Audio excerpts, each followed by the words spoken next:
Alright, everybody. So it is pack opening time. So before we go to the packs, we have 151 Ikoria packs to open, right? Let us go to our collection and see exactly how many rares and mythics we have from sealed and drafts from Ikoria.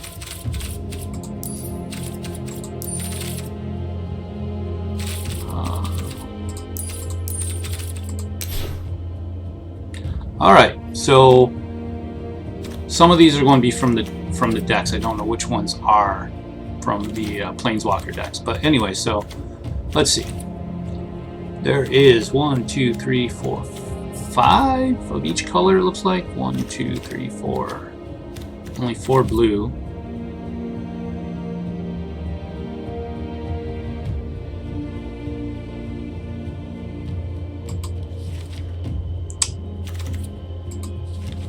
One, two, three, 4 black. 1, 2, 3, 4, 5 red. 1, 2, 3, 4, 5 green. Lots of multicolored. Okay, so all together, there is 1, 2, 3. What is it? 1, 2, 6. So 12 per screen, right? So there is a total of 12, 24, 36, 48, 60, 61, 2, 3, 4, 5, 6, 7, 8, 9, 69 rares and mythics, okay? So you multiply that by 4. It's going to be, what, 138, 260? No, wait. 278 minus what we have. 1, 2, 3, 4.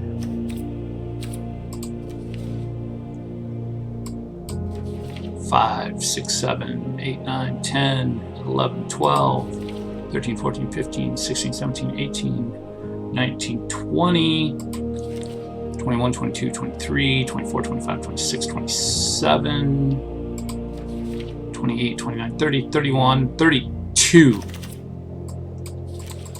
So I need a total of 244, of which we'll get 151 plus we'll get some extra mythics. So let us see exactly what we get. Now the ones I do want some Mothra.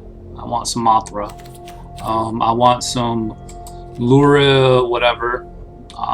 Specific ones I'm looking for. I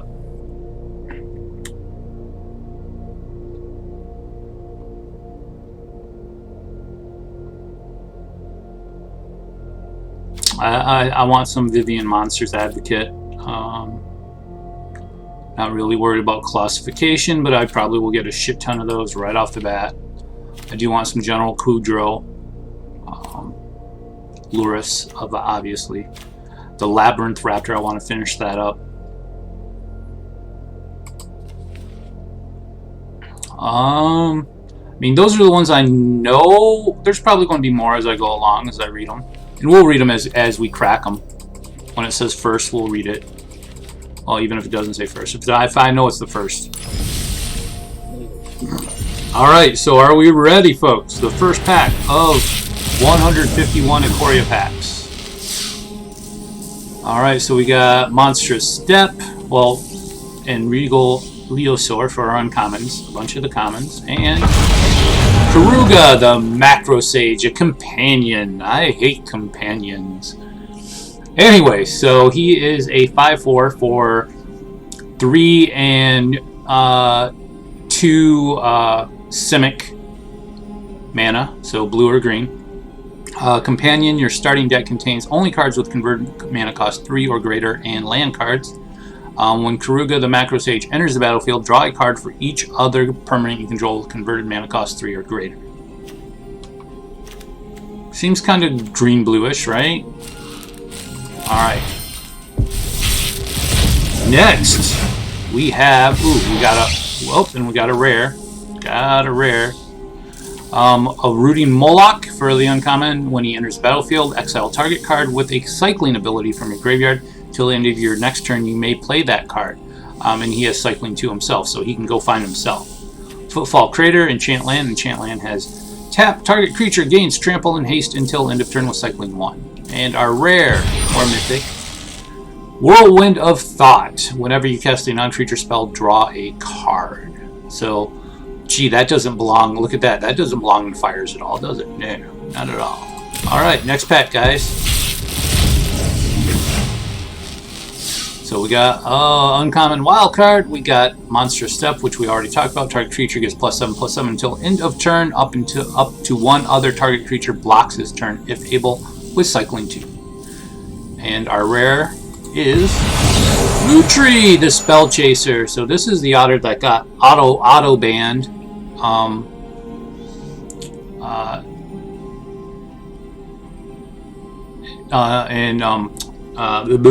Commander. I was about to say EDH because that's what I call it, but Commander. So he is a 3/2 for 1 colorless and 2 of shit, I forget the house name for red-blue. Anyways, 2 red-blue mana. Flash. So companion. Each non-land card in your starting deck has a different name. When Lutri the Spell Chaser enters the battlefield, if you cast it, copy target instant or sorcery spell you control. You may choose new targets for that copy. So, like, he could be an unending cycle of love in a Commander or EDH deck. Oh shit! I didn't want to open 10. Okay, so we just get to see the rares, guys. Wow. Okay, so we got Yorion, Sky Nomad. So legendary creature, bird serpent, flying companion. Again, I hate companion. Your starting deck contains at least 20 cards more than the minimum deck size. When Yorion enters battlefield, exile any number of other non-land permanents you own and control. Return those cards to the battlefield at the beginning of your next end step. So he's a huge one-time Thassa. Genesis Ultimatum. For 2 green, 3 blue, 2 red. So some Timur colors. Look at the top 5 cards of your library. Put any number of permanent cards from among them onto the battlefield, and the rest into your hand. Exile Genesis Ultimatum. Brokos. This is the other guy that I want. Brokos, because he is so good. No, wait, maybe it's not that. Okay, so he's a 6/6 for 2 colorless, 1 black, 1 green, 1 blue. Legendary creature, Nightmare Beast Elemental. He has Trample. He has Mutate for 2 colorless, 1 Dimir, multi, and 2 green. You may cast Brokos, Apex of Forever from your graveyard using its Mutate ability. So you can continually mutate stuff. Maybe he is the one that I wanted, because you could put him in a blue-green deck or a black-green deck and just use his Mutate all the time. Ruinous Ultimatum. So yeah, let's get these ultimatums out of the way. This one's 2 red, 3 white, 2 black. Destroy all non-land permanents your opponent controls. Period. So, hey, you get your land. That's it. So if you can find a way to get that so it can't be countered, amazing. But even more amazing would be getting to the point in the game where you can cast that. Ferocious Great Shark. So this is one of those high casting cost counter spells. So it is a 5/4 for 3 colorless, 2 blue, creature shark, flash. When Ferocious Great Shark enters the battlefield, counter target artifact or creature spell. So he's a 1-up on the Frilled Mystic as far as casting costs, but he also has a much higher power and defense, but he is restricted to artifact or creature spells. Lava Brink Venturer. So for 1 white, 2 colorless, you get a 3/3 creature human soldier. That as he enters the battlefield, choose odd or even. Lava Brink Venturer has protection from each converted mana cost of the chosen value. So this, when you first look at this, it looks like one of the uncards. Like, just why odd even? What is this? So So the thing is, though, that he protects not only from spells, right? He also protects from creatures. So if a, say, Emrakul, right, comes at you, I can't remember casting cost of Emrakul, but like 11/11 or something, right? So if he has an 11 casting cost and you choose odds, he is protected from Emrakul. He is protected from creatures, spells, and abilities of creatures and spells and enchantments that are odd or even, whichever you choose. So the Zagoth Triumph. So we finally have, and I when they announced these, I was like, what are they thinking? They want to get rid of fetch lands, and then they introduce this. So it is a land, swamp, forest, island. So yes, it counts as a basic land of those types. It enters the battlefield tapped, cycling 3, but you can tap it for one of the 3 colors, blue, black, or green in this case. Titan's Nest. So I picked up one of these during a draft. I think it was passed to me on like the 3rd or 4th pick, so I just picked it up. It is an enchantment for 1 colorless, 1 black, 1 green, 1 blue. So the same as those colors as the Zagoth Triumph. I do love the artwork on those, though. The crystals poking out. At the beginning of your upkeep, look at the top card of your library. You may put that card into your graveyard. So what it is it's surveil every turn, right? Exile a card from your graveyard, add colorless mana. Spend this mana only to cast a colored spell without X in its mana cost. So it's really specific. I don't see it being used. Even with the enchantment heavy environment we're going into, I do not see it being used. So now we have the Rogram Triumph, which is an island, mountain, plains. Again, the artwork on these is just amazing. I'm not going to lie. So it enters the battlefield tapped, has cycling 3, and taps for a red, blue, or white. And another ultimatum, Inspired Ultimatum, right? For 2 blue, 3 red, 2 white. Target player gains 5 life. Inspired Ultimatum deals 5 damage to any target. Then you draw 5 cards. So obviously, you have the 3 colors represented equally there, though you're paying more red. So I don't know why you only deal 5 damage. You should deal at least, what, maybe costing 2, so like 7? I don't know. It just seems odd. Alright, so let's just open one more pack at a time. That was way too much. Alright, uncommons! Yay, I wanted this one too. Primal Empathy. At the beginning of your upkeep, draw a card if you control a creature with the greatest power among creatures on the battlefield. Otherwise, put a +1/+1 counter on creature you control. So, obviously, in a Simic Flash deck, that's going to make huge adjustments. I've played with this guy, this Lord Drakus. So it is a creature lizard beast for 1 colorless, 1 blue, 1 red, for a 2/3 that mutates for 2 blue or red. Whenever this creature mutates, return target instant and sorcery card from your graveyard to your hand. So you're going to see a lot more of that in the Goblin Electromancer decks, those type of things. I want to cover Fire Prophecy real quick because it's pretty good. It deals 3 damage to target creature. You may put a card from your library, from your hand on the bottom of your library if you do draw a card. So it does 2 things at once. It does the 3 damage, which is what we expect for the 2, right? But it gives you the additional effects. So that is going to replace a lot of I don't know, maybe Lava Coils. I doubt it will replace Bone Crusher, but Shocks maybe even. And our mystery card is Extinction Event. So it is a sorcery for 1 black, 3 colorless. Choose odd or even. Again, we're with the odd or even thing. Exile each creature with converted mana cost of the chosen value. I don't know why they made the odd or even thing. I don't know, like, if it's supposed to be a heads or tails type thing, but it just seems weird to be in a non-unset. Alright, so we have Escape Protocol. Whenever you cycle a card, you may pay 1. When you do, exile target artifact or creature you control, then return its to the battlefield under its owner's control. So it's a Cycling Thassa is what it is. which you might see in those exact decks. But here's the other thing. So with this, you can protect your creatures. Say someone targets it or something, you cycle a card, you pay 1, you exile it, that target is no longer valid, so their spell fizzles and your guy comes back. General's Enforcer, like I said, I plan on making a white-black deck featuring humans with him and the General. So I don't think I covered them.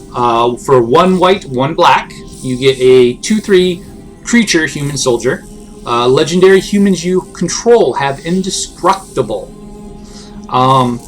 And for 2 colorless, 1 black, 1 white, exile target card from a graveyard. If it was a creature card, create a 1/1 white human soldier creature token. And then, of course, the General, when we get to him, we'll cover him, but I should get another General. Mythos of Aluna. For 1 black, 2 colorless, it's an instant. Destroy target non-land permanent if it's a creature or if green-white was spent to cast this spell. So it only destroys creatures. Oh wait, okay, so the way I'm reading this is you get to destroy a non-land permanent if it's creature for the regular, but if you used white and green for the colorless portion, you can destroy any permanent, non-land permanent. That's the way I'm reading that.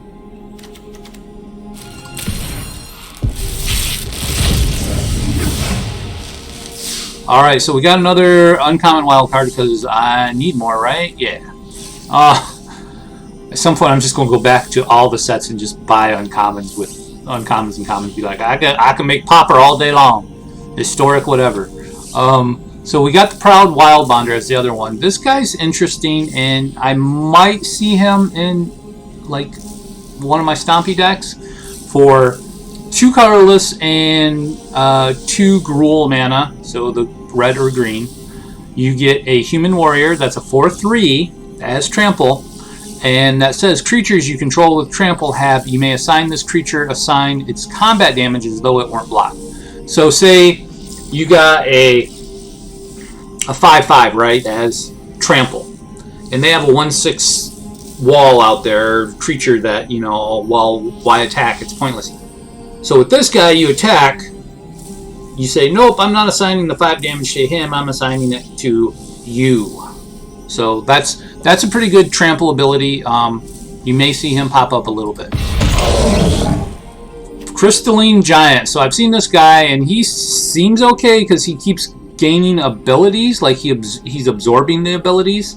And the artwork is amazing. I love the artwork. At the beginning, so for 3 colorless, you get a 3/3 artifact creature giant. At the beginning of combat on your turn, choose a kind of counter at random that Crystalline Giant doesn't have on it from among Flying, First Strike, Death Touch, Hexproof, Lifelink, Menace, Reach, Trample, Vigilance, and +1/+1. Put a counter of that kind on Crystalline Giant. So he only really becomes a 4/4 with all these abilities, which is pretty good. But think about this with Uzalith. So he dies, right? All those counters go to Uzalith. All those counters go back onto whatever creature you want at the beginning of the next turn. So that's where I see his best ability. Next, we have the Ikoria crystal. So there's a crystal of one of these for each type of 3 color mana. So this one happens to be the green, blue, or red, and they all have cycling 2 for 3 colorless. So you can add one of any of those colors or cycle it, and there is one for each color, and I believe each of the crystals is different color. So this one's blue.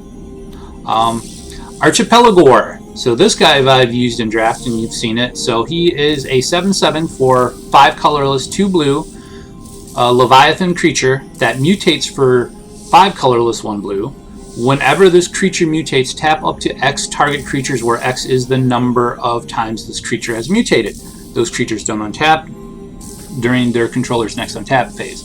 So if you have some beefy guy or something that you started mutating right off the bat, and then you throw this guy on him, and then it, say, mutates 5, you lock down their creatures for 2 turns. You attack, full out, and then next turn you do the same thing. So our last mystery card is Titan's Nest, which we've already covered. So let's go on to the next. Yeah, it's going to get shorter and shorter on discussing each one of these as we go along, guys. Oof, pacifism. Do I need to? No. Exuberant Wolf Bear. A 4/4 for 3 colorless, 1 green. Creature Wolf Bear. Whenever Exuberant Wolf Bear attacks, you may change the base power and toughness of target humans you control, or target human you control, to Exuberant Wolf Bear's power and toughness until end of turn. So say you have a 1/4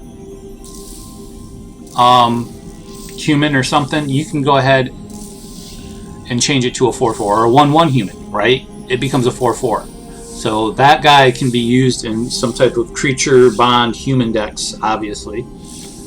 We got the Raw Grown Crystal. So this one is the blue, red, or white of the crystal cycle, I guess you could say. Haha, cycling. But yeah, it's the crystal cycle. Common wild card. And our rare is Song of Creation. So this has the potential to be really, really, really broken. So for 1 colorless, 1 green, 1 blue, 1 red, you may play an additional land on each of your turns. It's an enchantment. Whenever you cast a spell, draw 2 cards. At the beginning of your end step, discard your hand. So, what I want to know is, say with something like Thassa, right? So you phase out this thing. Does that, and it phases out before its trigger takes effect. I don't know. I guess I've been out of the judge thing too long, but I guess I'd have to look that up to see if you could actually trigger that out and not have the bad effect that discarding your hand. I don't know. But like, say if you could get that in a green Stompy, or I guess even my Timur deck, but my Timur deck has, the Elementals deck has way too much draw anyways, but something along those lines. Think about it, folks. Think about it.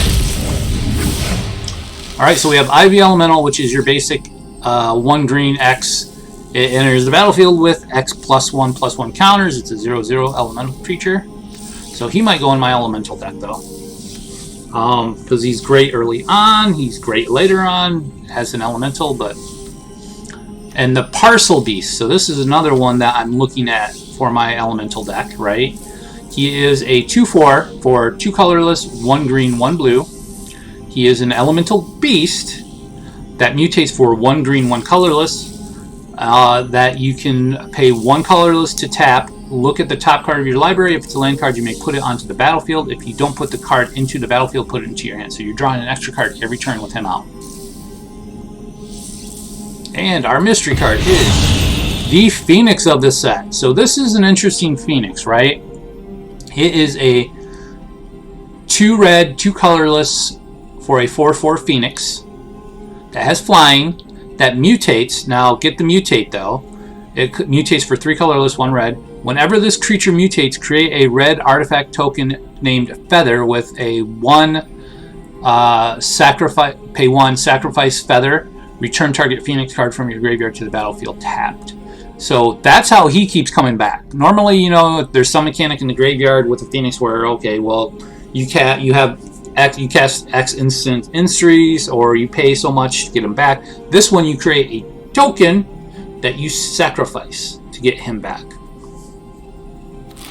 But he does come back tapped too, so he doesn't have any haste, which is unusual for the Phoenixes. But it is what it is, folks.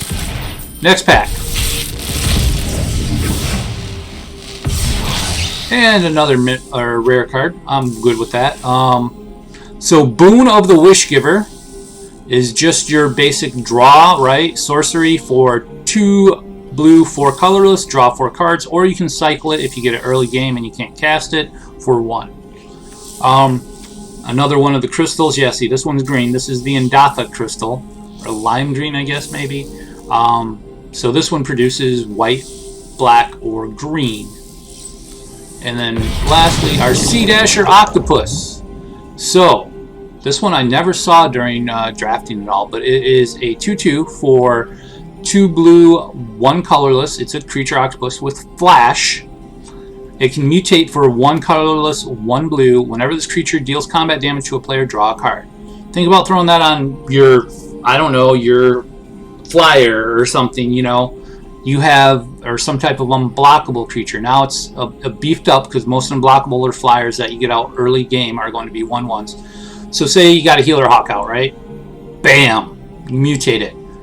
Bam! You're gaining life. It's now a beefier thing, and you're drawing cards. So that's pretty good. I like him. You'll see him in play. Guarantee. Alright, so Insatiable Hemophage is a creature nightmare, and it looks like a nightmare. Look at that. It's down that ram and freaking sucking the blood out of it.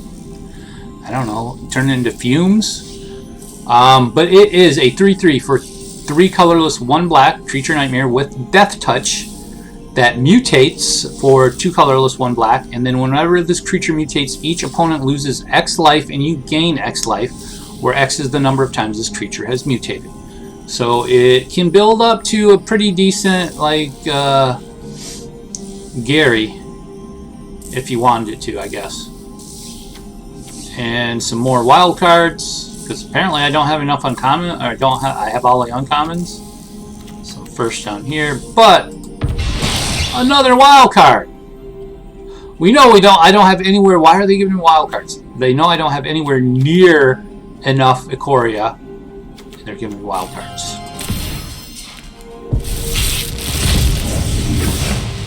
But I like to see how many wild cards I get in these packs, because then that way I can go ahead and use those up without thinking, oh, I shouldn't be using wild cards. I need to save them for something else that comes out, blah, blah, blah. Alright, anyways, on to this pack. Majestic Auricorn. So it is a 4/4 for 1 colorless, 4 colorless, 1 white. It is a unicorn with vigilance, and it mutates for 3 colorless, 1 white, and whenever this creature mutates, you gain 4 life. So it's a constant life gainer. Pretty beefy too, so it's not bad, and it has vigilance. We've already discussed Ivy Elemental, so the card of the day is Serta, the Dawnwaker. So Serta is a 3/3 for 1 colorless and 2 Boros, which are red-white. Legendary creature Elemental Fox. Elemental Fox. It's a companion, of course. All these legendary multicolored creatures are usually companions in this set, which is bugging me. But you don't have to play it as a companion, so... abilities you activate that aren't mana... Oh, well, let's talk about its companion. Each permanent card in your starting deck has an activated ability. Abilities you activate that aren't mana abilities cost 2 less to activate. This effect can't reduce the mana in that cost to less than 1 mana. So this could be used in something that has adapt. Like right now, that would be really... You could get beefy creatures out quickly. And you also have the ability on it, regardless of its companion, to target creature can't block this turn for you tap it for 1 colorless. Next pack. So we have the Void Beckoner, which is one of the Godzilla cards, right? I think this is the one that was given the Corona ban. That its original name was Corona something, and they changed it last minute. But there are cards out there that were already printed with it on there. So keep those cards, people. They will be valuable. It's considered a misprint now. So it is an 8/8 creature nightmare horror for 6 colorless, 2 black with Death Touch. And cycling for... Now, get this. It has a colored in its cycling. It has 2 colorless, 1 black for cycling. When you cycle Void Beckoner, put a Death Touch counter on target creature you control. And then we have Swallow Whole. So obviously the big beast in Ikoria can just take down humans with 1 gulp. So for one white, you have a sorcery. As an additional cost to cast a spell, tap an untapped creature you control. Exile target tapped creature, put a +1/+1 counter on the creature tap to pay this spell's additional cost. So basically you tap one of your own guys, exile something that's attacking, or that attack last turn because it's a sorcery. Unless you're playing Teferi, then you can do it anyways. put a +1/+1 counter on the one that you did tap. So it's a way to build up your creatures, a way to get rid of other creatures, so it's not bad. I might have to add that to my white deck. And our mystery card is the Savoy Triumph, or Savoy. So it is a mountain, plains, swamp, and obviously given the land types, it taps for a red, black, or white. I really do like the artwork on the Triumphs. The Triumphs I think were done really, really well. And it enters the battlefield tapped in Cyclone 3. On to the next. We'll start getting duplicates at some point here, people. Splendormare. So this is a 3/3 for 1 white, 2 colorless elk unicorn. I like the horns. It's reminiscent of Throne of Eldraine of the 1 stag. It has lifelink and cycling for 1 white, 1 colorless. Again, the colored cycling. I want to move my pointer down there, but I can't. When you cycle Splendormare, put a lifelink counter on target creature you control. Alright. And then we have Hornbush Mentor, and I love this guy. He is a 3/3 for 1 green, 2 colorless. He is a creature human warrior.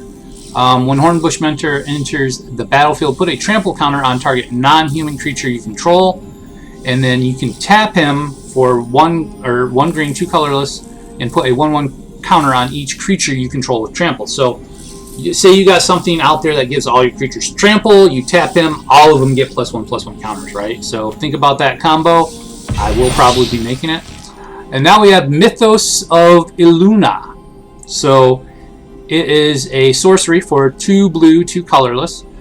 And this one has been seen a lot lately. Create a token that's a copy of target permanent. If red and green mana was spent to cast this spell, instead create a token that's a copy of that permanent, except the token has, when this permanent enters the battlefield, if it's a creature, it fights up to 1 target creature you don't control.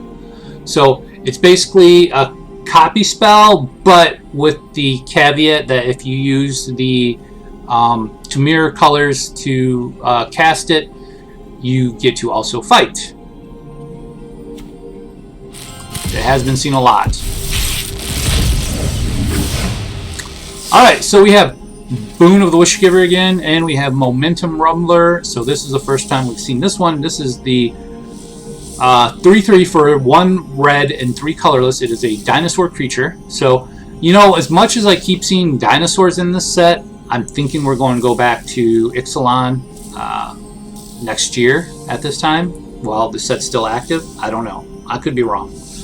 But whenever Momentum Rumbler attacks, if it doesn't have first strike, put a first strike counter on it. When Momentum Rumbler attacks, if it has first strike, it gains double strike until end of turn. So you can get a double striker for 3/3, or for 4. That's not bad. Dirge Bat. Alright, so this is a 3/3 for 2 black, 2 colorless, a creature bat that has flash and flying, and it has mutate. Its mutate cost is much higher than its regular cost. Usually they're only 1 or 2, well, 1 difference usually, or the same, but this one is higher. It costs 2 black, 4 colorless. So whenever this creature mutates, destroy target creature or planeswalker an opponent controls. So you can understand why its mutate cost is higher, because you get this guy out, start mutating the hell out of it, right? And you destroy creatures.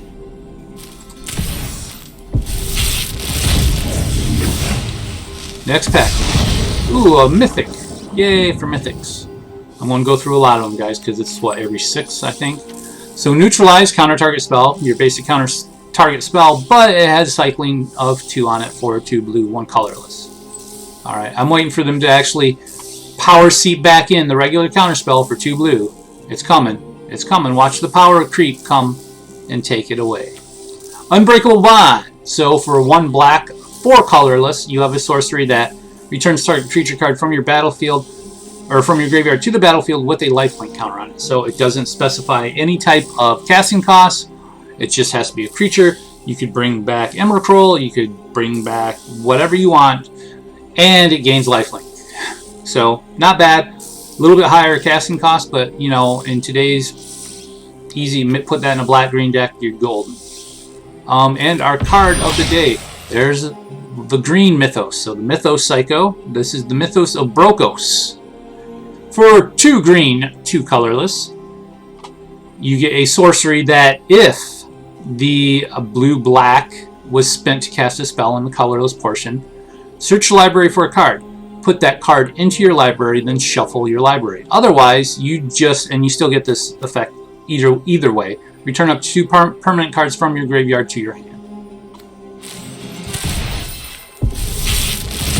Next pack. Alright, I love this guy too. Alert Heed Bonder for 2 color, for 1 colorless and 2 green or white multi-colored mana. You get a Human Scout that is a 2/4 with Vigilance, and at the beginning of your end step, you gain 1 life for each creature you control with Vigilance. And I plan to see some Vigilance decks made with that. I'm almost sure of it. Another wild card, and oh, the Broko card! Not Broko the creature, but broken card. So red isn't broken enough already, right? So for 2 colorless and 1 red, 1 white, so we're playing Boros, you get a legendary creature human warrior that is a 4/4 that whenever a non-human creature you control attacks, look at the top 6 cards of your library. 6 cards, mind you, right? You may put a human creature card from among them onto the battlefield, tapped and attacking. It gains indestructible until end of turn. Put the rest of the cards on the bottom of your library in a random order. This screams for ban. This and Luros are probably the 2 worst that I can think of coming out of Ikoria right now that probably should get bans. But this one is just insane. Oh my god. And it's not like you're putting them in your graveyard, you're getting them back, you're recycling, so.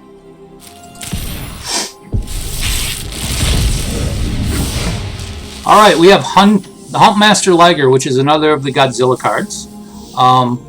This is a 1 colorless, or 3 colorless, 1 white creature cat, that's a 3/4, that has mutate for 1 white, 2 colorless. Whenever this creature mutates, other creatures you control get +X until end of turn, where X is the number of times this creature has mutated. So, it's a pumper. Boneyard Lurker. Creature Nightmare Beast for 2 colorless, 1 black, 1 green. It's a 4/4, so casting cost is good. Has mutate for exactly the same, except it is the multicolored green or black Golgari symbols. Whenever this creature mutates, return target permanent card from your graveyard to your hand. So it's a great way to keep getting back creatures, and that might go into my Garruk's Giant set, because it's a fatty and it does well. Offsprings Revenge! So I played this the other day in draft, and it was annoying the hell out of my opponent, right? So, for 1 black, 1 white, 1 red, 2 colorless, you get an enchantment. At the beginning of combat on your turn, exile target red, white, or black creature card from your graveyard. Create a token that's a copy of that card, except it's 1/1, it gains haste until your next turn. So, they start killing off some of your pumper, like, I think the one that I had out was sacrifice a creature, draw a card, and gain life equal to its toughness or something. So, they killed it off. I brought it back as a 1/1, and I just used it for its ability, and they were upset because, like, I'd sack creature, get it back with Offspring's Revenge, and it was just insane. You can go off with this. On to the next. Haven't had a lot of duplicate shit on the rare side, so we're doing pretty good. Escape Protocol, we already discussed. Skull Prophet, so for 1 green, 1 black, you get a 3/1 that you can tap for either a black or green, and for another tap, you put the top 2 cards of your library into your graveyard. So it's a graveyard recursion type guy. And our rare is a mythic rare wild card, because I don't have any mythic rares! I'm just kidding. I don't know. It is what it is, so I got another mythic rare that I can use to get something that I want. Alright, we got Migration Path. So for 3 colorless, 1 green, you get a sorcery. Search your library for up to 2 basic land cards, put them onto your battlefield tapped, then shuffle your library. It's a sorcery, so it's slower than, say, I'm thinking of the growth card anyways. But you do get 2 lands. They come in tapped, not untapped. But you can cycle it if you don't need it right away. And then we got the Splendor Manor again. And Boris! So this guy has been annoying the hell out of me if you've watched any of my daily grind. Most of the companions have been annoying me. But this one in particular because he is just so broken with the Oven deck. With the Witch's Familiar or Witch's Cat and all that. It's because it just keeps coming back. It's regardless. Because you get... So, we'll cover them real quick so you understand what I'm talking about. So, for 1 colorless and 2 black or white mana, you get a 3/2 legendary creature Cat Nightmare that has lifelink. And its companion is each permanent card in your starting deck has converted mana cost 2 or less. So during each of your turns, you may cast 1 permanent spell with your converted mana cost 2 or less from your graveyard. So I think you're going to start seeing a lot more Leyline of the Voids coming into play, at least for a while, because otherwise this guy is literally what he says, a nightmare. Because, oh, look, you killed my Priest of the Forgotten Gods. Oh, she comes back. Oh, you killed my Cauldron Familiar without me having a food token. Oh, look, I bring it back. I can sack it now. That's what happens.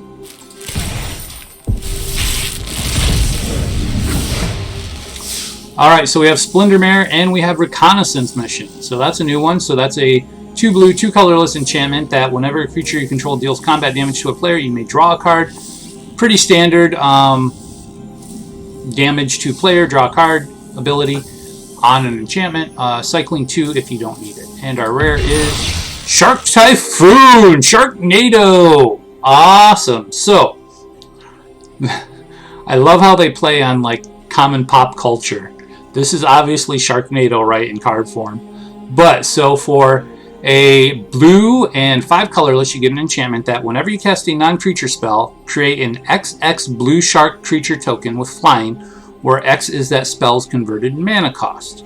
So, say I cast a growth spiral, you know, I get a 2/2 shark. Say I cast a say I cast Reconnaissance Mission. I get a 4/4 shark. And it has flying. It has cycling of X, 1, and blue. Okay, so this is where it gets really interesting. X, when you cycle Shark Typhoon, create an XX blue shark creature token with flying. So you're getting, whether you cycle or not, or put it down as an enchantment, you are getting a flying shark token. Unless you pay 0. Just to cycle it. I gotta make a deck with that just for fun. Nothing but instants and sorceries and that guy. Okay, so Jubilant Skybonder is a 2/2 for 1 white and 2 either white or blue mana. Azorius. I'm just going to go with white or blue because I can't remember all of them. I remember most of them, but I can't remember all of them. Anyways, creature, human, wizard, flying. Creatures you control with flying have spells your opponent casts that target this creature cost 2 more to cast. So if you have a flying deck and they're trying to get rid of your stuff with, like, I don't know, Murderous Rider or stuff, they have to pay 5 to get rid of your flyers. Sucks. Heartless Act. This is a good one. I expect to see this used a lot more. It is a instant for 1 black, 1 colorless. That choose 1, destroy target creature with no counters on it, or remove up to 3 counters from target creature. And I don't know if you guys noticed the picture, so if you've read the book is so much different from what the storyline we look at images of are.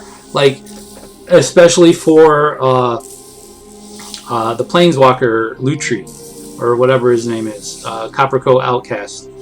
So they show this picture of him bonding with this huge-ass griffin tiger or whatever, right? No, not in the book.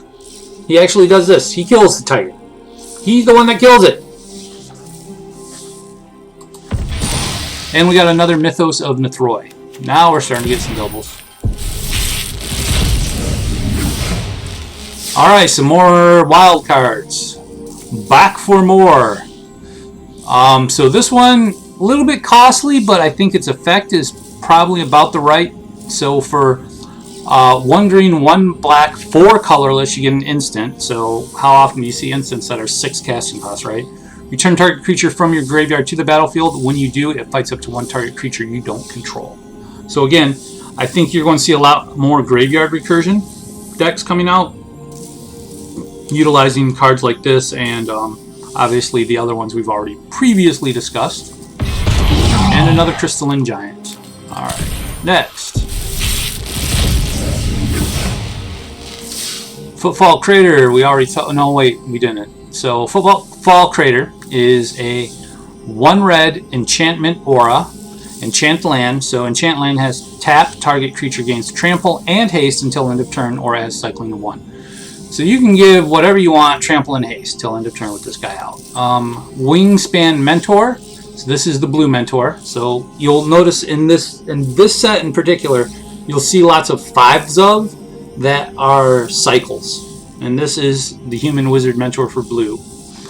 So for 2 blue or 2 colorless, 1 blue, you get a 1/3 human wizard that when Wingspan Mentor enters the battlefield, put a flying counter on target non-human creature you control. And then obviously for like all the other mentors, you can tap for 1 blue, 2 colorless, put a 1/1 counter on each creature you control with flying. So you're going to see him a lot. I guarantee it. And we got Skycat Sovereign. So for a 1 blue, 1 colorless, you get a 1/1, a creature elemental cat with flying. And it gets +1/+1 for each other creature you control with flying, okay? And for 2 colorless, 1 white, 1 blue, you create a 1/1 white catbird creature token with flying. I love the little catbird token. Anyways, so these two go really well together, right? Hand in hand. And there are so many white-blue flyers that you can get out such low casting costs. Like you could max out your mana cap at 3.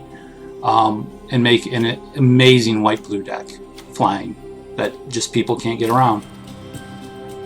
Which gives me an idea for a white-blue deck, because I need a white-blue deck, don't I? I can not do control, I can do aggro. Ooh! Ooh! I'm writing that one down, guys. Hold on, I gotta go get a piece of paper so I don't forget it. Because that's the way my memory is. Yeah! Yeah!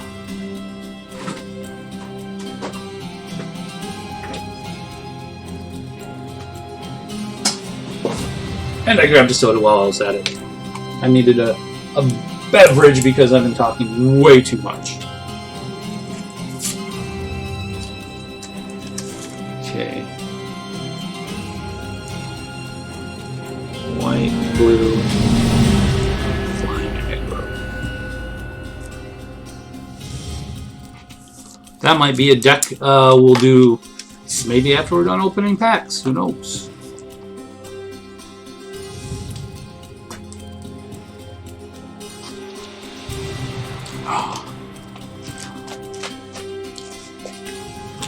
And look, you got like Pelica Glider. Okay, let's give it flying, first strike, and trample.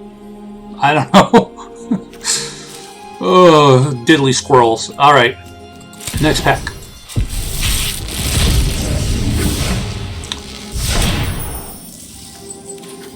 So many commons, uncommons. Anyways, weaponize the monsters. So this is going to be one of those that you probably might see in a black red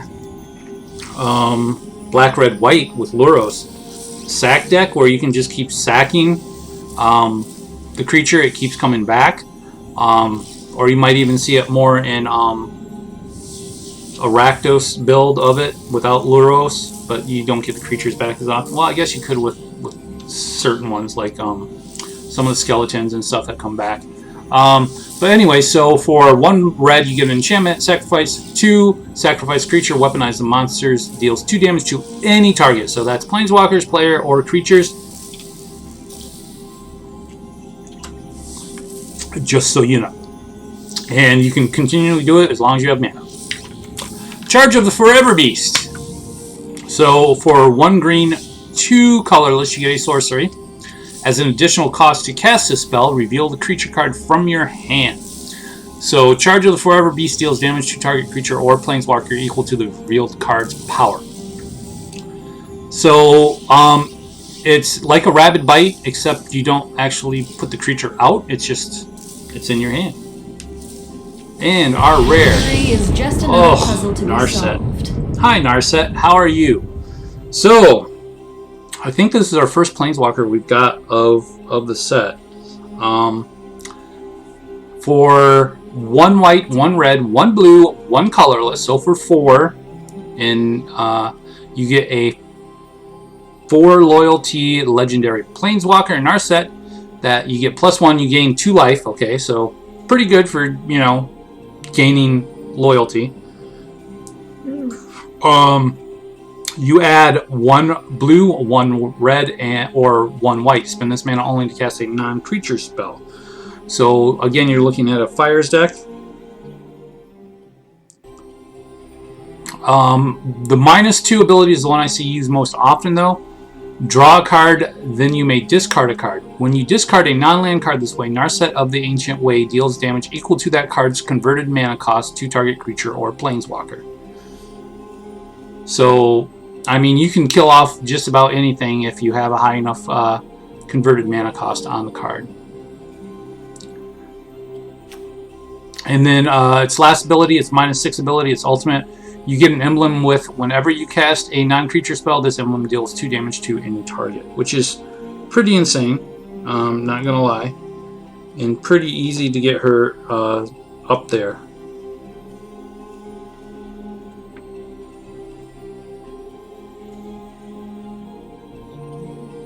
Oh yeah, I'm getting my mask today. I just saw I got a notice from Amazon, so I ordered some face masks. Next pack, guys. Porcuparrot. So this guy is pretty good in sealed. I don't know if you'll see much constructed play, but he is a 3/4 bird beast for 1 red, 3 colorless that has mutate of 1 red, 2 colorless.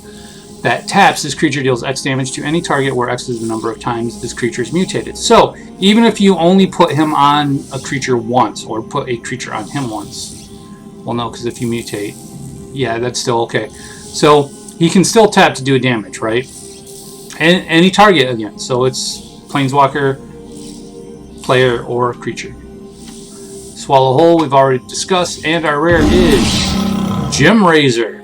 So this guy, I'm thinking might go in my fatty deck. I gotta figure out a way to rotate him in. But, so, for 1 green, 3 colorless, you get a 4/4 creature beast that has reach and trample, right? And a mutate of 2 colorless, 1 colorless, 2 green. That whenever this creature mutates, destroy target artifact or enchantment an opponent controls. Oh my god, right?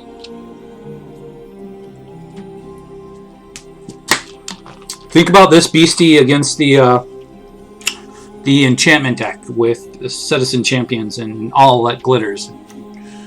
Woo, he's pretty good.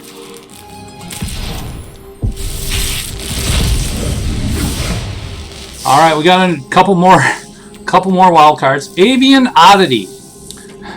So you get this mess of feathers on the screen, which just looks awesome. But for 1 blue, 3 colorless, you get a 2/4 flying bird with cycling of 1 blue, 2 colorless. Again, the colored cycling cost. That when you cycle Avian Oddity, put a flying counter on target creature you control. So it's a way, I guess, to get a free card and give something flying. And another Lurrus. So they're telling me, yeah, build the deck. Get people pissed off at you like you're pissed off at them. That's what it's telling me. So we've already covered Lurrus. On to the next.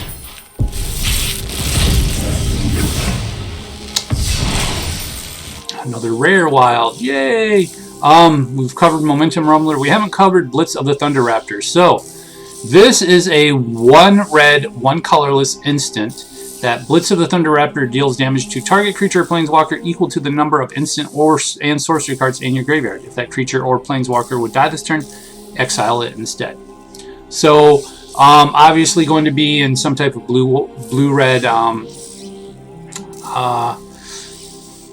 counter burn deck, probably, I'd say.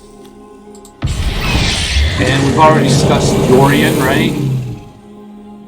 Yeah, we discussed Yorion. He is the one-time Thassa, but he is also a companion.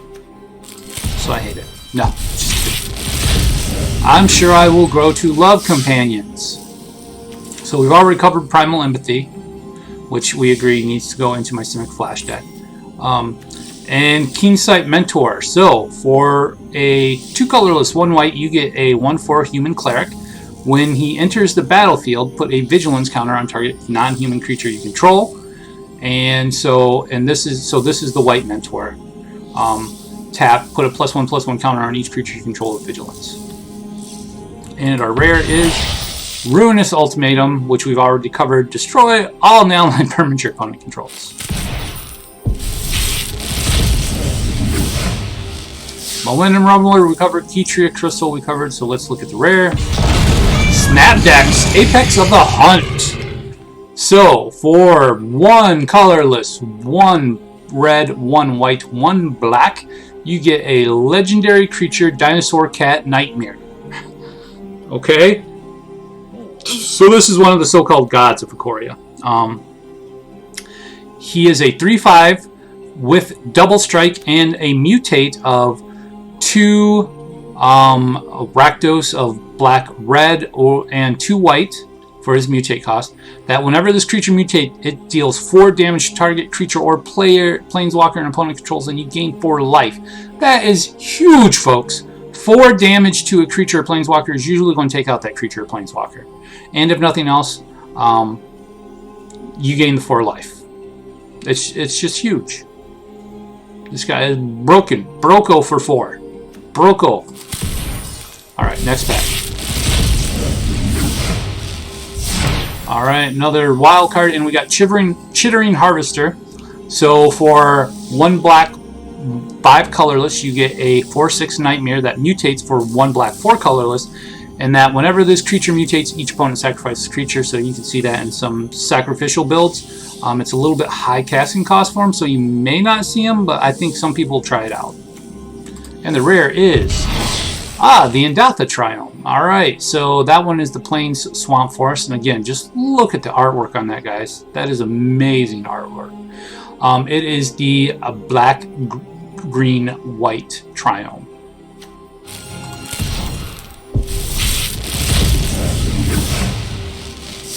Alright, we've already discussed Migration Path. We got Barrier Breach. So for 1 green, 2 colorless, you get an instant that you can exile up to 3 target enchantments with Cyclone 2. So, with Theros in the mix, you might see this in a sideboard.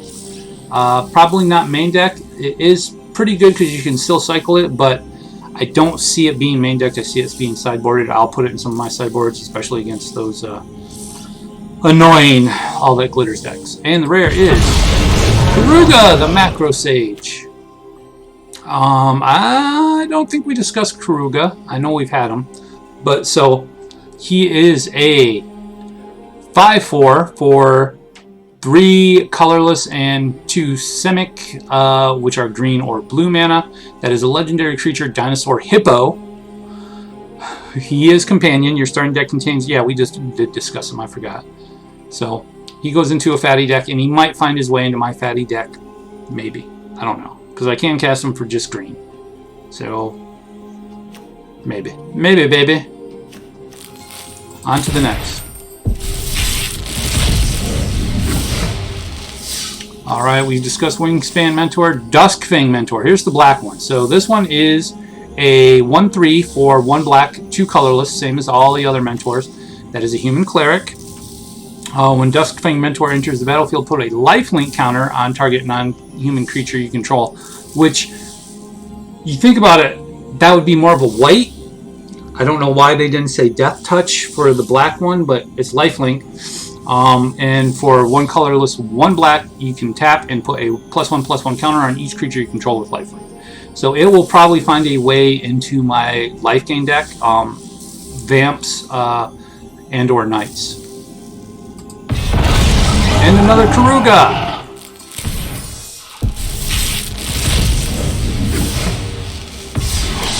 Alright, so we got a Stormwild Caprador, which is a bird goat.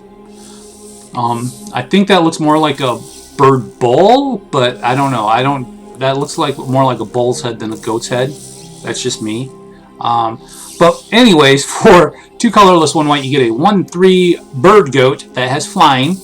If non-combat damage would be dealt to Stormwild Caprador, prevent that damage, put a +1/+1 counter on Stormwild Caprador for each 1 damage prevented this way. So say someone tries to lightning bolt it, it converts the mana into power and toughness, so it would be from a 1/3 to a 4/6 with a lightning bolt. Which is a way, I mean, if you're playing your own Boros deck, shock the shit out of it yourself. Pump it up. Sanctuary Smasher. So another of the fatty uncommons, 2 red, 4 colorless, is a Rhino Beast that has first strike and cycling for 2 colorless, 1 red.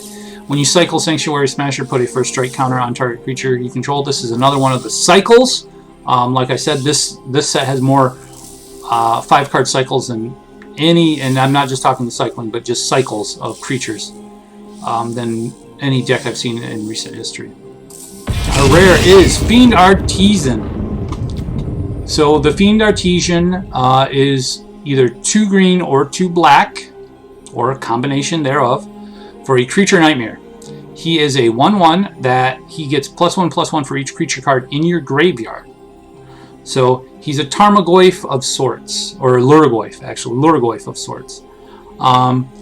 But you can sack other creatures for X and 1 black or green and tap him. Sacrifice another creature, search your library for a creature card with converted mana cost X or less, put it onto the battlefield and shuffle your library.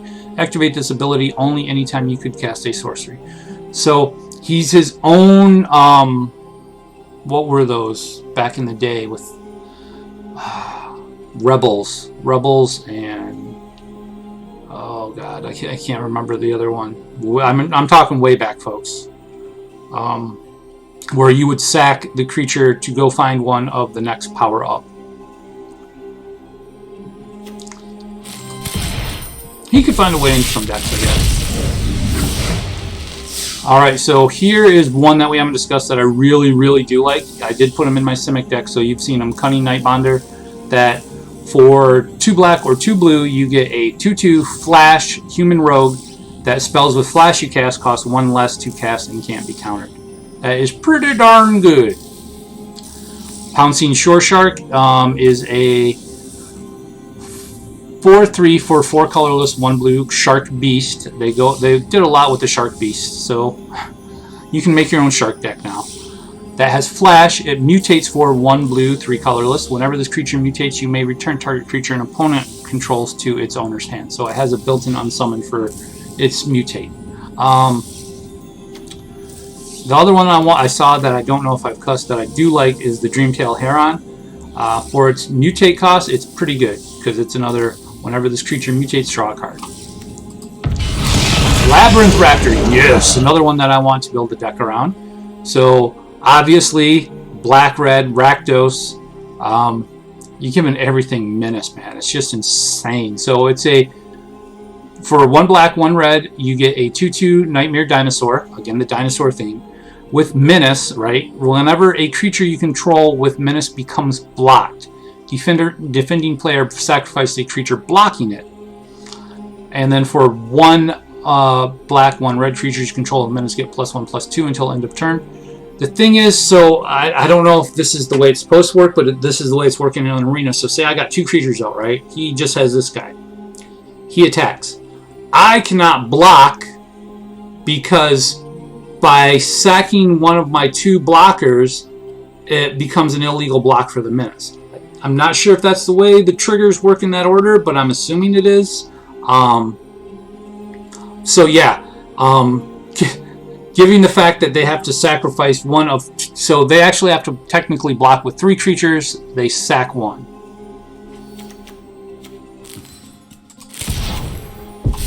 So it's giving Menace an extra creature that has to be blocked. Alright, we've talked Exuberant Wolf Bear. Channeled Force. So for 2 colorless, 1 red, 1 blue, you get an instant that has an additional cost to cast a spell, discard X cards. Target player draws X cards. Channel Force deals X damage to up to 1 target creature or planeswalker. So it's kind of like a mini... what is that card in my... 2 more deck? Expansion Explosion. That's what I'm thinking. Yeah, it's like a mini explosion is what it is. Except you have to a little bit tweaks on it, but and our rare is another mythic wild. Yay! Yay! You know, for all the mythics I'm not getting. We talked about Alert Heat Bonder. We got a wild card, and we got the Rogrum again. So I do want my complete set of those, so I'm happy with that. This one starts speeding up tremendously here. I'm gonna see. So 8-turn clock here, folks, if not less, especially in a blue deck.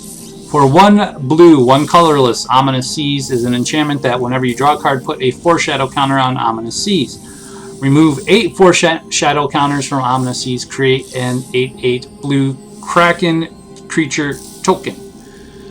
Cycling. Now the thing is, it doesn't go away when you remove the counter. So you could just keep pumping out Krakens as you go. And it does have cycling too if you don't want to put it out, but I don't see the cycling cost being... I guess if you're playing against a quick red deck and you need answers or something that you won't have 8 turns or 8 draws. And the other one, Parcel Beast, I think we've already discussed, because he is going to go into my Simic deck, or at least my Elemental deck. My 2 more. Rare wild card, okay. I know I don't have anywhere near all the cards yet, but they want to keep giving me wild cards. There's the General's Enforcer again, so I'm sure I have 4 of them by now, and I will use them. Another wild card. And Mythos of Aluna, which we've already discussed. On to the next. Moving Moloch we've discussed, Cunning Nightbonder, and the rare is the Dirge Bat, which we've already discussed. So on to the next. Alright, so Grim Dancer. This guy's a beast.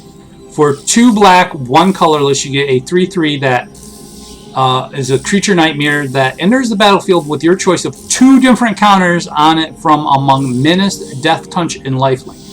So you can have Lifelink and Death Touch, or you can have Lifelink and Menace, or Death Touch and Menace. He's just a bomb. You will see him in Constructed because he is just way too good not to be. He is one of those uncommons that probably will go skyrocketing in value.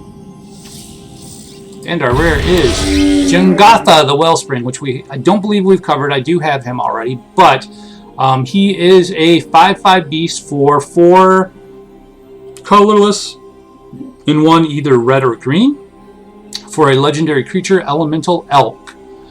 So he, again, is a companion, as are the rest. So his companion is no card in your starting deck has more than 1 of the same mana symbol in its cost. So you can build a pretty solid deck, but I don't know, like, I don't see him being used a lot. Maybe in, I don't know. I don't see him in Constructed.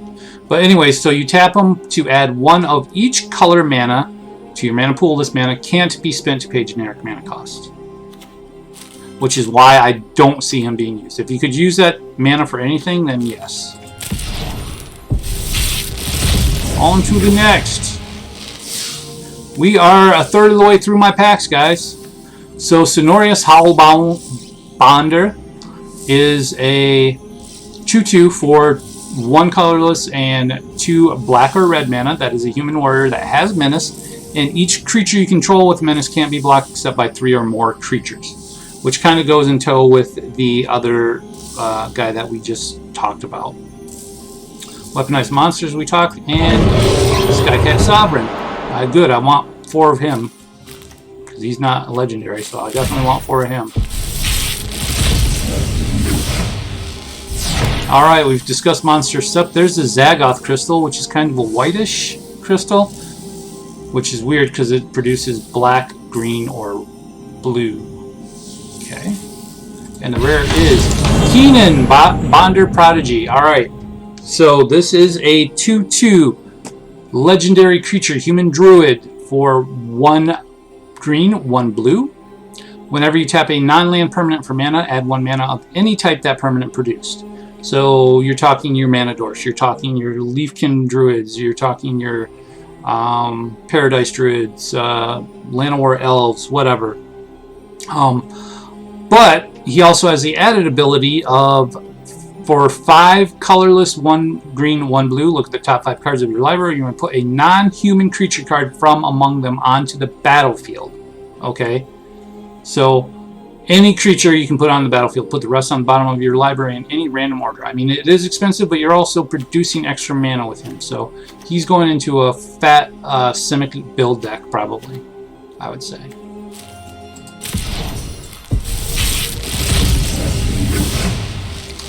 Alright, so we have the Savay Crystal, which is, that one looks more reddish, rose colored, I'd say, for a tap for a red, white, or black. You have Reconnaissance Mission, and we have the Raw Grown Triome again. Alright, next. Fight as One has become one of my favorite cards in Draft, and I may incorporate it into some decks, but for 1 white, you get an instant that choose 1 or both, right?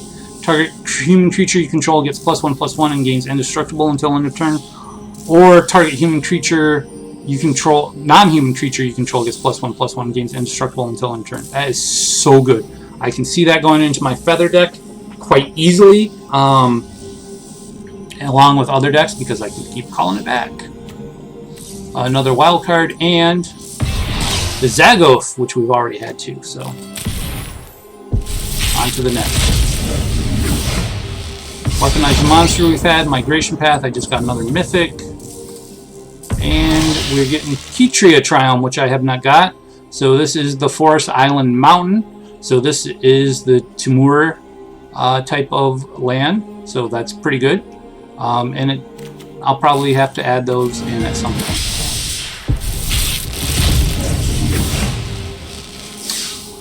Fight as One, we've just talked about. Proud Wildbonder, we talked about. So let us see.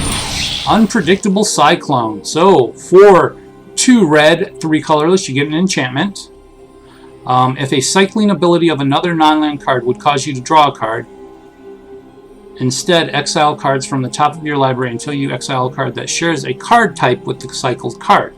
You may cast that card without paying this mana cost, then put the exiled cards that weren't cast this way on the bottom of your library in a random order. Cause you to draw a card. Okay. Not being played. That's all I'm going to say, not being played. Mystic Subdual is a 1 blue, 1 colorless for an enchantment or a flash enchant creature. Enchanted creature gets -2, -0, and loses all abilities. And that's an enchantment, guys, so that's not just an instant. That will stick on the creature forever. And we've already discussed the Boneyard Lurker, so are rare, and we've discussed Offsprings Revenge. On to the next.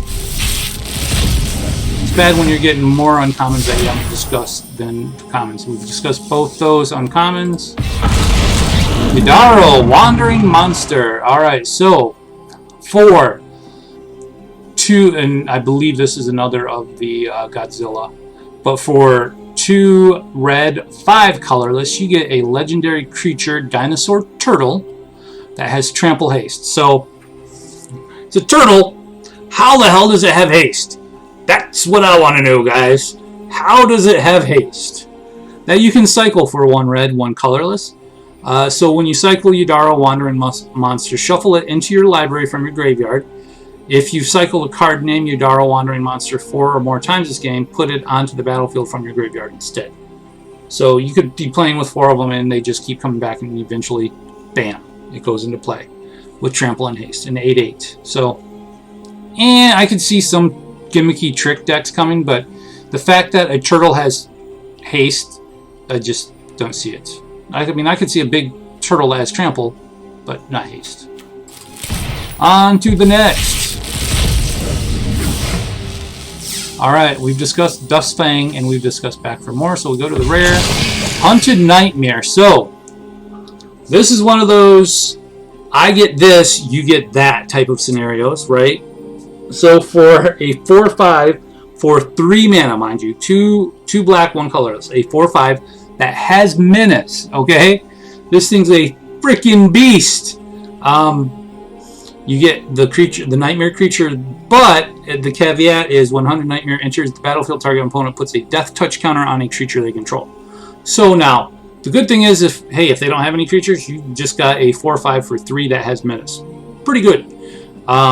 They have 1 creature. Guess what? Your guy's still coming through because they can't block. Now, if they have 2 creatures, he's probably dead. But you probably get to kill 2 of his creatures in the meantime for that casting cost.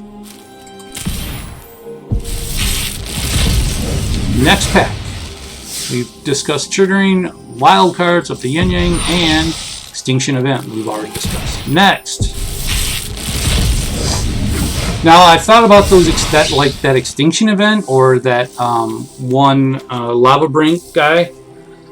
Think if someone's playing with one of those things that says you can only have even numbered cards in your deck. You just won the game. They can't touch your Lava Brink guy, right? Or you destroy all their shit. Alright, so we've discussed both the Avian Oddity and the Raw Grown Crystal. The rare is a gold card. Okay. On to the next. Alright, we got 2 new uncommons. Zenith Blair. So a Boros type of deck uses this with 1 white, 2 red, 2 colorless for an instant that deals X damage to any target and you gain X life, where X is the number of cards with a cycling ability in your graveyard. So it's not like you can pay X. Reptilian Reflection.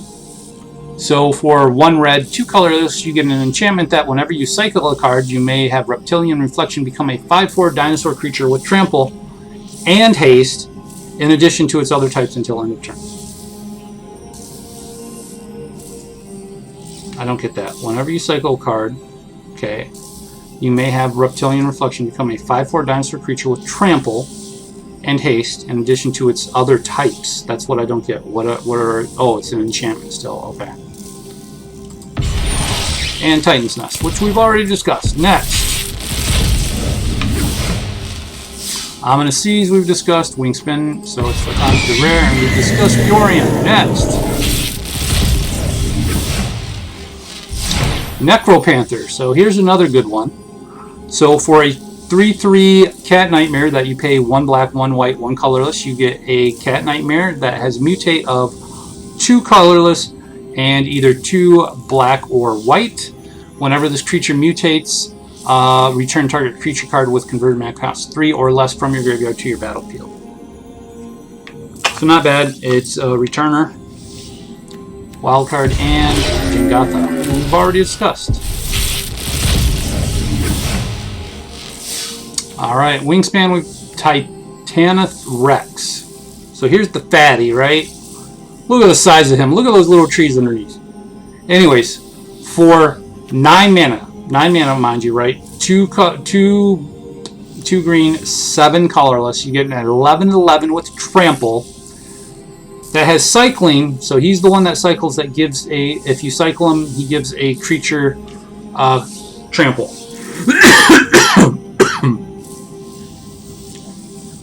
But he definitely might find a way into my fatty deck.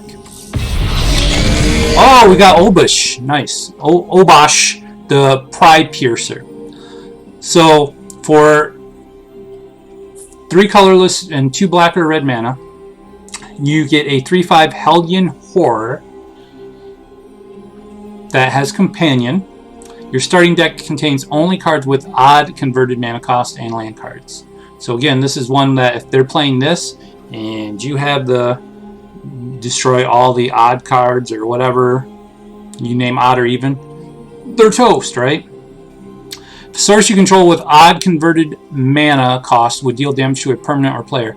Deals double that damage to that permanent or player instead. So he's like a Torbrand for odd cards. Well, more than Torbrand, because he's not just doing a set amount. He's doing double. So they're giving double strike. Okay, or something along those lines. Next pack. Another Necro Panther. Flame Spill. So for 1 red, 2 colorless, you get an instant that does 4 damage to target creature. Excess damage is dealt to that creature's controller instead. So you aren't losing anything if you're killing a 3/3 and you have 4. It still goes, damage goes somewhere. And the rare is Kahira, the Orphan Guard. So for 1 colorless, 2 white or green, you get a 3/2 legendary creature cat beast that has vigilance and of course is companion. Each creature card in your starting deck is a cat, elemental, nightmare, dinosaur, or beast card. That each other creature you control that's a cat, elemental, nightmare, dinosaur, or beast gets +1/+1 and has vigilance. He might find a way into my elemental deck too. I don't know yet, because I could cast him for just the green. We will see. There's so many cards that I'm going to have to mix around, especially once rotation hits. We've discussed Blitz. Song of Creation we've discussed. On to the next. Channeled Force we've discussed. Save Thundermane. So for 1 white, 1 red, you get a 3/2 elemental cat. Whenever you cycle a card, you may pay 2. When you do, Save Thundermane deals 2 damage to target creature and you gain 2 life. He's pretty good, not gonna lie. And our rare is Inspired Ultimatum, which we've discussed. I think we've discussed all the ultimatums. Regal Leosaur, we've discussed. He is the Boros of 1 red, 1 white creature, dinosaur cat. That's a 2/2 that has mutate of 1 colorless, 1 red, or 2 red or white. Whenever this creature mutates, other creatures can roll +1 or +2/+1 until end of turn. I don't like the ones that just do until end of turn. I just don't. Zenith Blair we've discussed, and we get another Narset. Alright. Building our mythics. If I can get all my mythics out of this, I am happy. Or at least 90% of my mythics. Flame Spill, Zagoth we've discussed. Nutri we've discussed. Like I said, folks, this is going to go a lot quicker. Lead the Stampede, Rune Moloch we've discussed, and Dranith Magistrate. So, for 1 white, 1 colorless, you get a 1/3 human wizard where your opponents can't cast spells from anywhere other than their hands. Oh, so they can't mutate from the graveyard, or, okay. He stops graveyard recursion. Splendermare, Rudy Moloch we've discussed, and Extinction Event we've discussed. Sprite Dragon, this is my boy. As much like I am going to make that red, blue, flying aggro. Let me write that one down too. I want that one to be done too. Yes, I do. Yes, I do. Yes, I do. Yes, I do.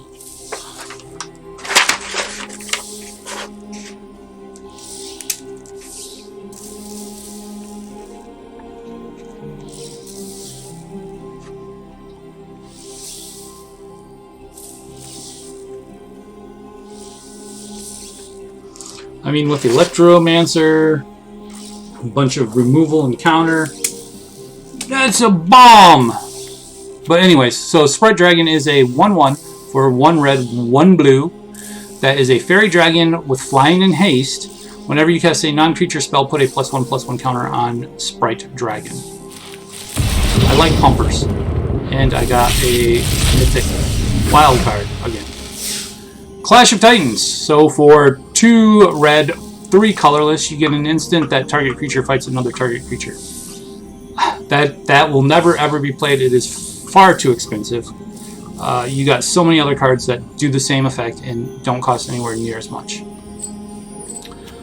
Except it is an instant. That's the only thing that might give it. We've talked about Chittering Harvester and our rare Bonder's Enclave. Okay, so this is a land that you can tap for a colorless, or, and this is the one I like, 3 mana, 3 colorless mana tap.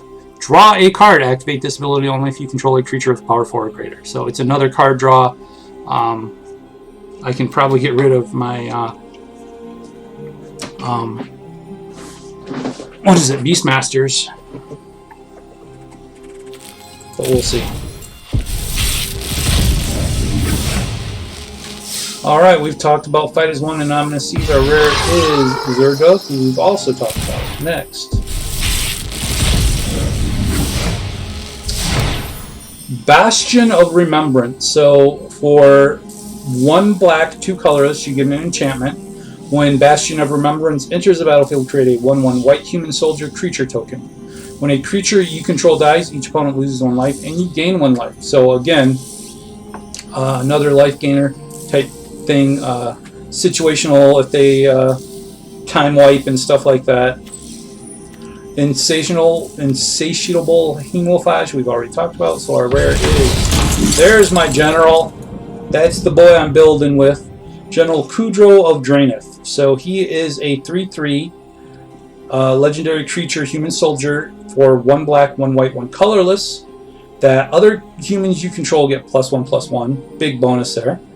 Whenever General Kudro of Draenith or another human enters the battlefield under your control, exile target card from an opponent's library. Big bonus there. And the other one, sacrifice 2 humans for 2 colorless. Destroy target creature with power 4 or greater. That's pretty bad. And he only costs 3.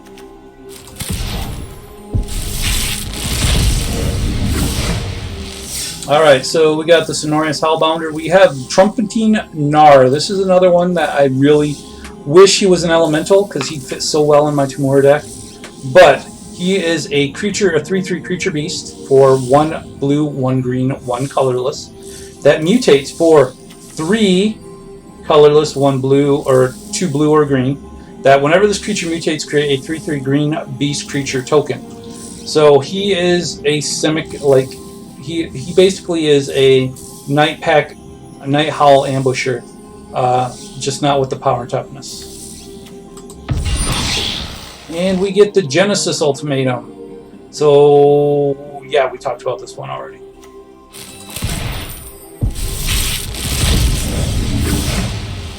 Another wild card. Zagath Mamba. So this is your 1/1 for 1 black.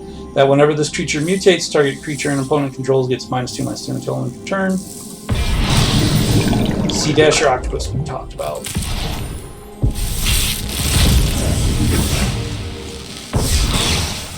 Alright, so we've talked about Cunning Nightbounder, we talked about Proud Wildbounder, and we talked about the Shark Typhoon. Next, talked about both the uncommons. Rare is Death's Oasis, so we haven't seen this one yet. This is an enchantment for 1 white, 1 black, 1 green. Whenever a non-token creature you control dies, put the top 2 cards of your library into the graveyard, then return a creature card with lesser converted mana cost than the creature that died from your graveyard to your hand.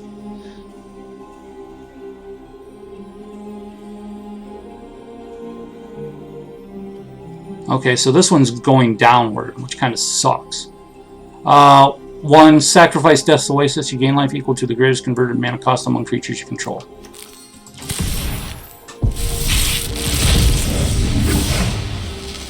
Alright, we've talked about both the Reptilian Reflection and Gothic Crystal. Genesis Ultimatum again.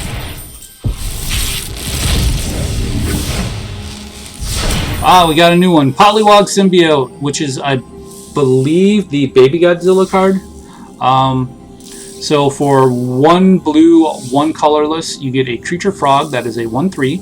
Each creature spell you cast costs 1 less to cast if it has mutate, and whenever you cast a creature spell, if it has mutate, draw a card, then discard a card.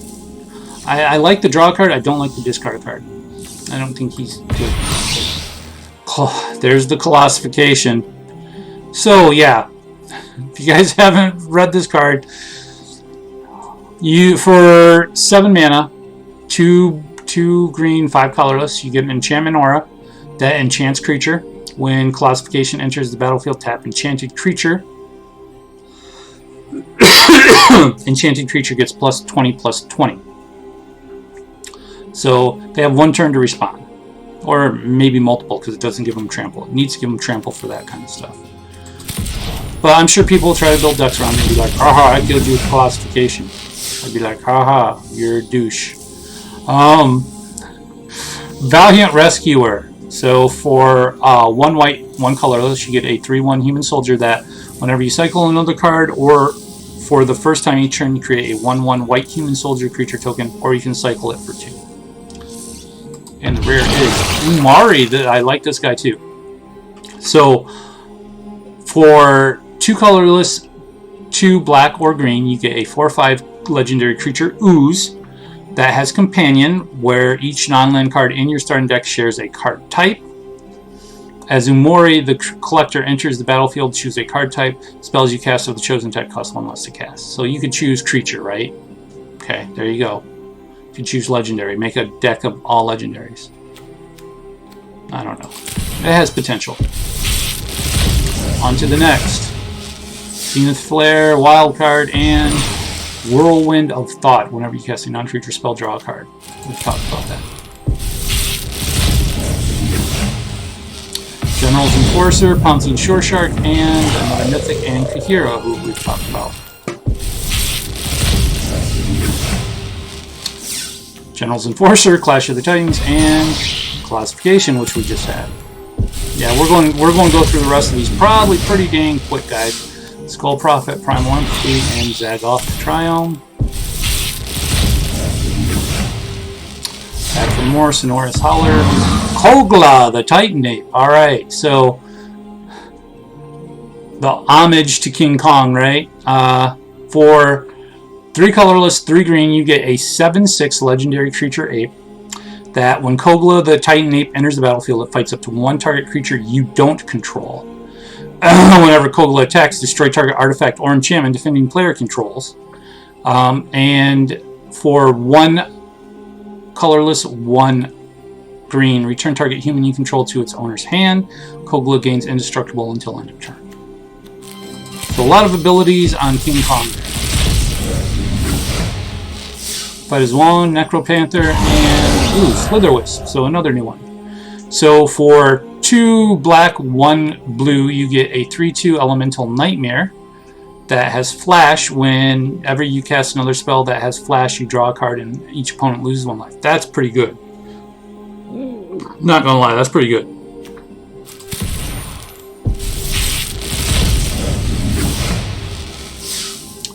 Unbreakable Bond, and our rare is our 3rd classification, right in a row almost. Considering, and a rare wild card, which we're accumulating pretty quickly here. Majestic and Barrier Breach and Unpredictable Cyclone. Next, Chittering Sanctuary Smasher, and another rare because I obviously have all the rares, right? I don't know why that happens. A Master Liger, Splendor, and a Triome. Ivy Elemental, Majestic Unicorn, and the Quartzwood Crasher, which we have not discussed yet. So for 1 green, 2 red, 2 colorless, so for 5 converted mana cost, you get a 6/6 Trample Dinosaur Beast that whenever 1 or more creatures you control with Trample deal combat damage to a player, create an XX green Dinosaur Beast creature token with Trample where X is the amount of damage of those creatures dealt to that player. Whoo, that's huge. That's huge. Oh my. Oh my.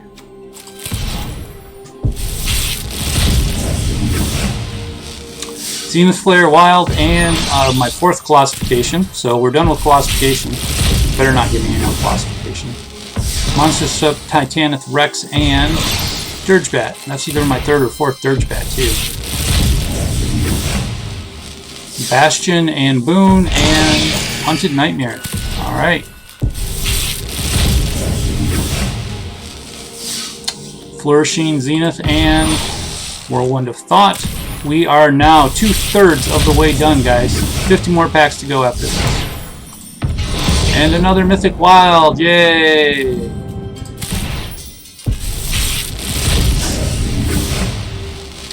Frill Scale, Wildcard, Bonder's Enclave. Okay. Hornbush Reconnaissance, and Crystalline. Why am I not seeing any new cards? I know I don't have all of the rares yet. Majestic Flamespill and Mythos. Because I think we've only seen 3 of the Mythos too. Bastion, Fiend Artisan, Artisan, Void Beckner, Sonora's Howler, Savoy Triumph. Have we seen? Do I have one of all the rares? At least one? Maybe I do. I guess there was only, what, 60, 69, 67 of them? No, 68, something like that. So we may have already seen all of them.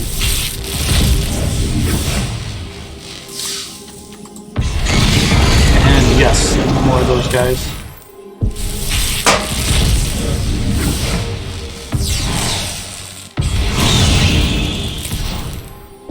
Cool Phoenix. Call of the Death Dweller we didn't discuss because I know that one I had previously, but so this one's pretty good. Return up to 2 target creatures with total converted mana cost 3 or less from your graveyard to the battlefield. Put a Death Touch counter on either of them, then put a Menace counter on either of them. So you get some pretty beefiness for 3, and goes perfectly with that guy.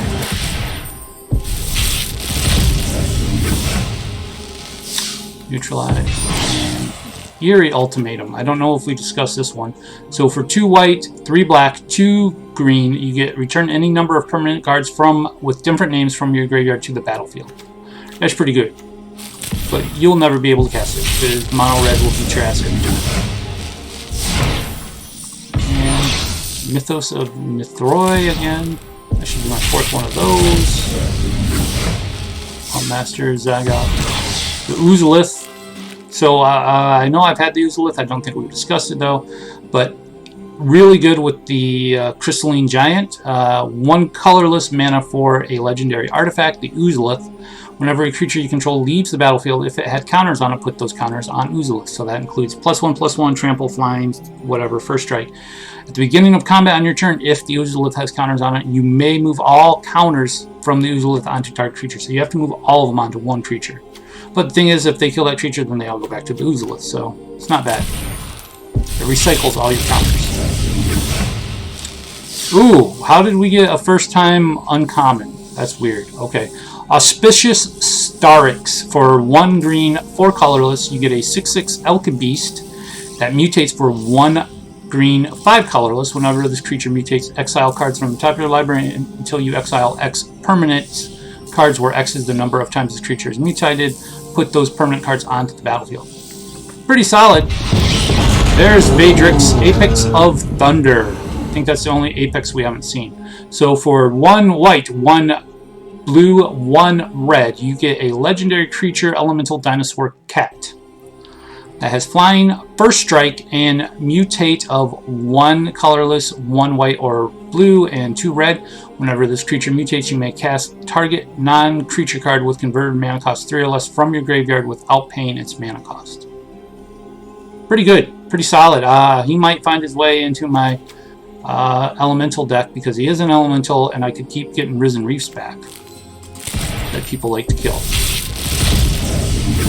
Next, Dire Tactics, which we haven't discussed, but so for 1 black, 1 white, exile target creature. If you don't control a human, you lose life equal to that creature's toughness. So it's basically an instant that kill spell that you might lose some life if you don't have it. We've discussed Fight as 1, the Save Triumph, Roger and Crystal, Void Beckner, and Garuda. So Garuda, that's another one of the Godzilla cards. Doom of Depths. He is a 6/6 legendary creature, Demon Kraken, for 4 colorless and 2 black or blue mana. That has companion of your starting deck contains only cards with even converted mana cost. So again, things like that Extinction card and stuff can just wreak havoc on decks like this. When Garuda enters the battlefield, each player puts the top 4 cards of their library into their graveyard. Put a creature card with an even converted mana cost from among those cards onto the battlefield under your control. Which, if you didn't see today's daily, I played a deck that just, it was insane with him. Exuberant Wolf Bear. And another rare card, yay. Regal, Splendor, and Grand Magistrate. Necro Panther, Grim Dancer, and Yadaro.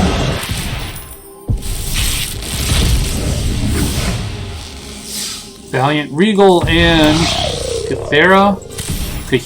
That should be my last Kahira. Dire Tactics, Hornbush Mentor, another Wild, and Bonder's Enclave. I think that should be the last Bonder's Enclave. Footfall Crater, Swallow Hole, and I hope I don't get any more ultimatums because they suck.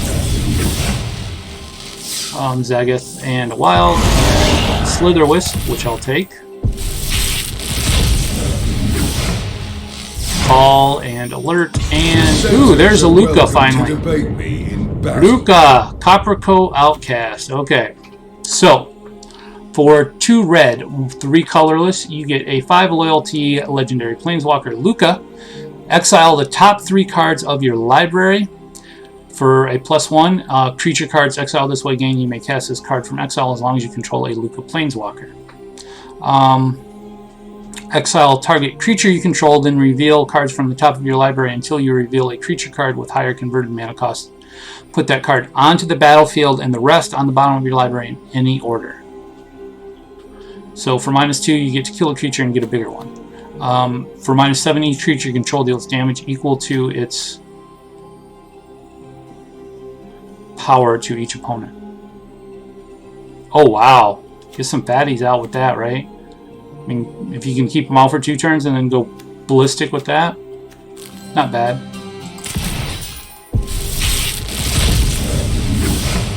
We haven't seen any Vivians either. I was like, who's the 3rd planeswalker? It's Vivian. Haven't seen her. There's the red Mythos that we haven't seen.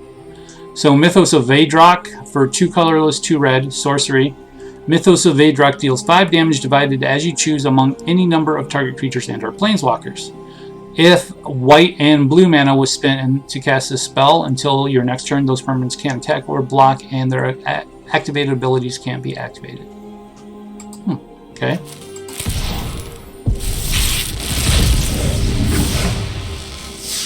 Boneyard, Indathra, 4-1 to Thought. That should definitely be the last one of those.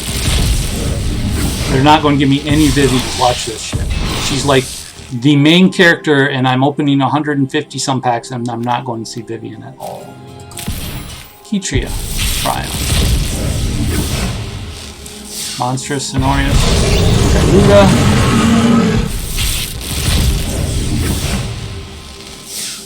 Sonorius, Ironfall, and a Mythic. So there's my Vivian that they don't want to give me.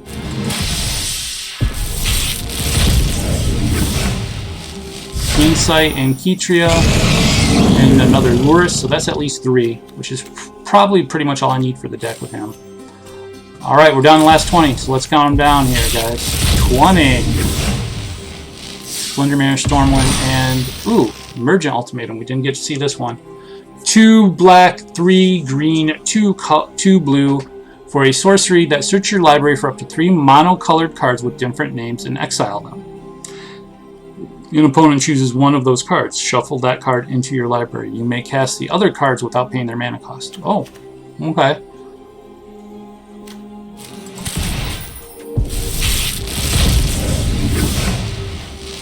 $19. Get another King Kong. $18.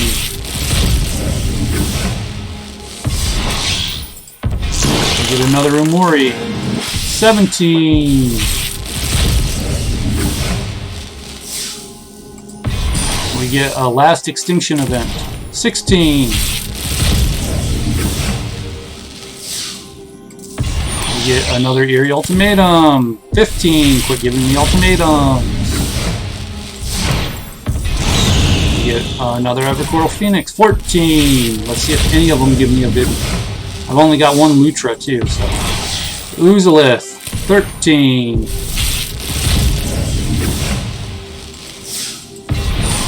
You get a last of my Offsprings Revenge, 12.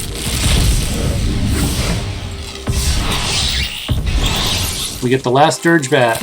11.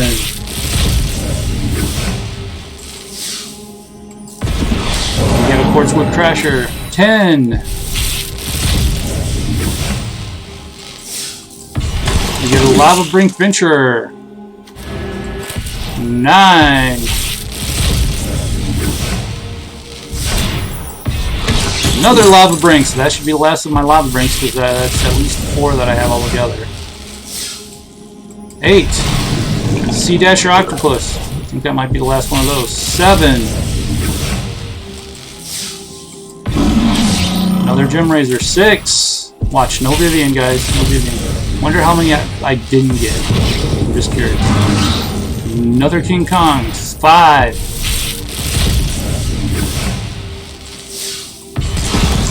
Keenan. 4.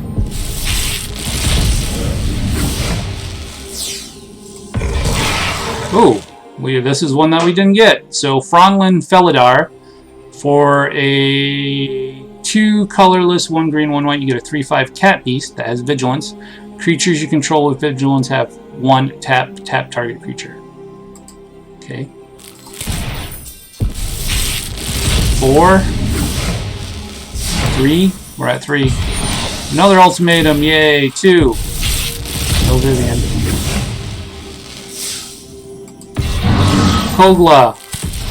I got my chest open too. And last but not least, another wild card. Alright, so we get 1 mythic rare wild card, 2 rare wild cards, and 3 on. So we'll unlock that. We'll just take it.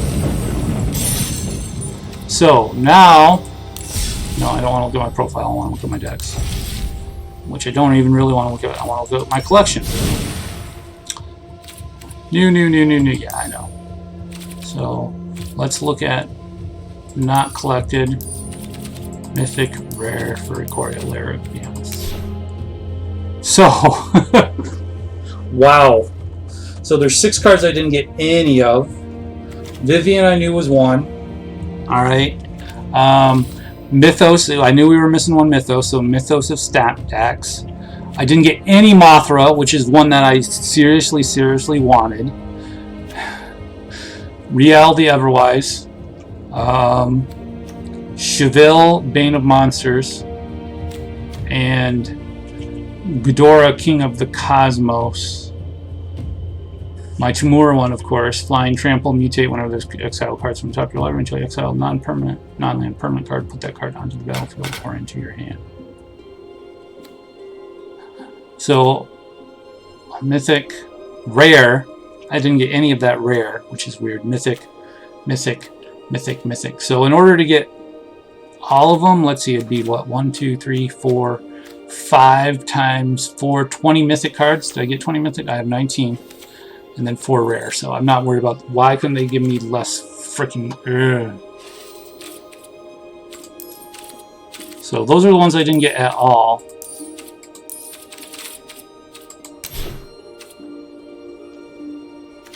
I got plenty, like, okay, I didn't get 2. I need 2 more of those, 1 more of those. Actually, let's filter out mythic rare. Okay, I do. Shit, that's not what I wanted. Anyways, give me a second, guys. I'll be right back.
Alright, so what I wanted to do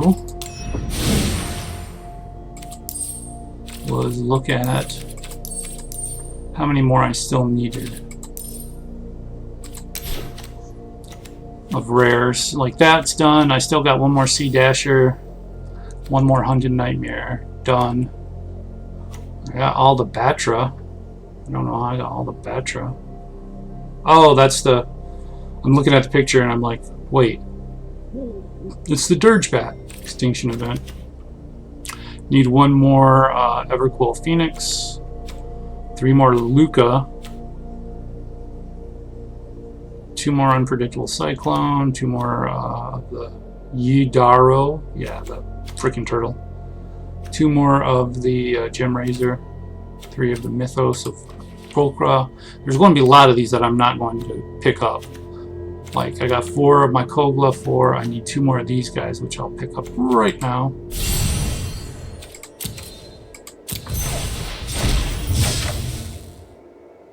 I still got 68 rares, so I'm good. Got 4 of my Yorian. 3, I don't know if I'll need more than 3 of General Kudrow, so I might just keep him. Don't know if I need more than 3 of Loros. Slitherwisp. Gigan, I have 4. Lutri, I have 3. I might need more Slitherwisp. Labyrinth Rator, I got 4, which is good. Obish, I don't know if I'm making deck with him. Fiend Artesian, I got 2. I need 2. Umri, I got 2. 4 Jingatha. 3 Quartzwood. 3. I mean, if they're legendary, 3 is usually pretty much all I need. I'm going to need more of her. And she's mythic too. 4. I need 3 more of the Frondlin. 2 more Keenan. 1 more Macro Sage, but again, that's legendary, don't know. Savoy. Should I get my Triomes right now?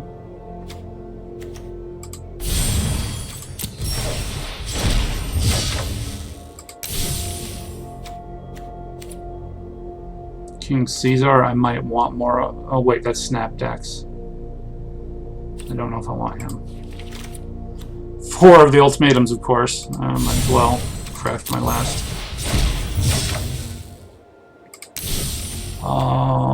Song Creation, I'm not worried about. Ultimatums, definitely not. Damn it. I need to craft 3 of those. Death's Oasis, I'm not worried about. Ultimatums, no. Got 4 of those, good. Yadrik, Apex of Thunder. I'm not doing that. I'm good with 3 Narsets. 4. Another biome there. Titan's Nest, Bioquartz, Space Godzilla. Not really worried, but I might make a 3rd one of him. Yeah, ultimatums, I'm not worried. Bonders Enclave, I got 4 of. Uzulith, I've got 4. Crystalline Giant, I have 3. Which I might get a 4th of him. I don't know, I'll have to work. Mothra, gotta get at least 3 of those. So there goes 3 mythics.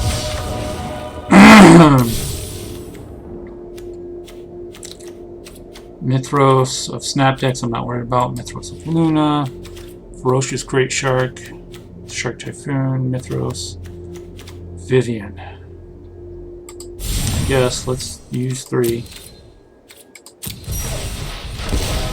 That way I still got a decent dozen or so mythics. I'm not worried about the rest of those.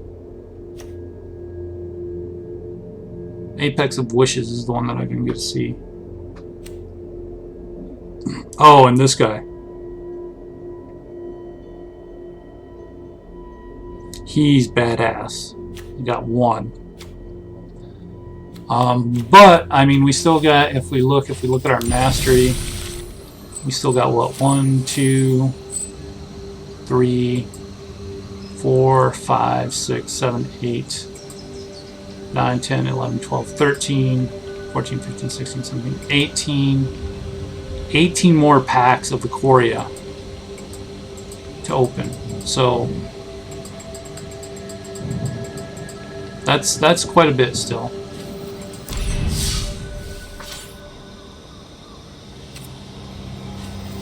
Oh, we will get to see what the store has new for daily. So I pay 250 gold to get 750 gold. We will do that.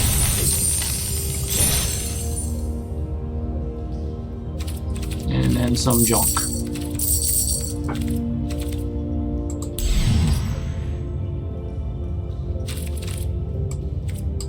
This is the only one I'm considering right here, guys, just because I like those lands. I'm not worried about the Triumph lands, though the alternate art looks pretty badass, not gonna lie.